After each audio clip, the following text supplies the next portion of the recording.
incident we'll look at first. No question that there's definite penalty. And the referee had a great game. Let's give him a mention now, Tom Amasaki from Japan, because he was faultless and only booked one player during that game. Definitely a penalty, no issues with that. Alexander Djuric had the better body positioning, and Pierpont, you can see his right arm just goes over his shoulder.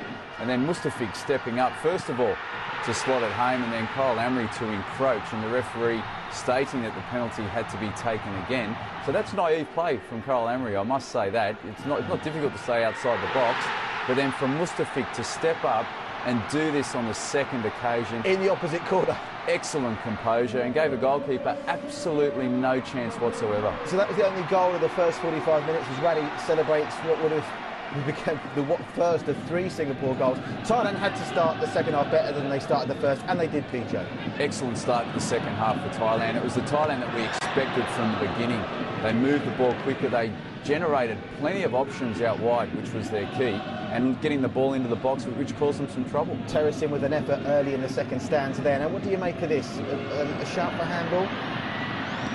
Oh, you can see the slight one on Bahaki where he goes up. It's a strange one, Bahaki actually going up with his hand like that, because it is quite an awkward way.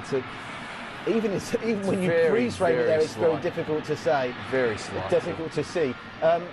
So there's no question Thailand were in the ascendancy early in the second half, but Singapore managed to bounce back from what at this point looked like quite a demoralising away goal. The Shaiful Issa giving the ball away in the opponent's half, giving it away cheaply, and Thailand tore him apart on that. Adul, who is the defensive central midfielder, charging down the centre, and it was a very, very good finish. And we did expect this from Thailand. We knew that they'd have chances in the second half. We knew it would open up, and they were clinical, and they took it, and they were very much back in the game. And we've seen Singapore, and the Lions 12 for that matter last year, heads drop in adversity in recent times, but what a response just a couple of minutes later, Peter. Well, it was a very courageous response from Singapore. They continued to throw people forward, but they did it in a very tactically disciplined manner. And Kyle Amri, we know that he scored in 2004 against Indonesia in the final. He scored against Thailand in 2007 in the final, and he scored in Singapore in 2012 in the final. He took it very, very well. Well done by Alexander Djuric. Excellent first touch, and then his second touch to create the couple of yards of space and slot it home. It was a perfect finish. What about this for a shot and a save, if indeed there was a faint touch on it? Without question, Thailand's man of the match, Pornside. 100% spot on there, Patrick. He was the only player that really stepped up on the occasion for Thailand. Terrace and Daxicor were missing for most of the game, and this is the goal that could yet prove to be the key to Singapore's 4th Suzuki Cup.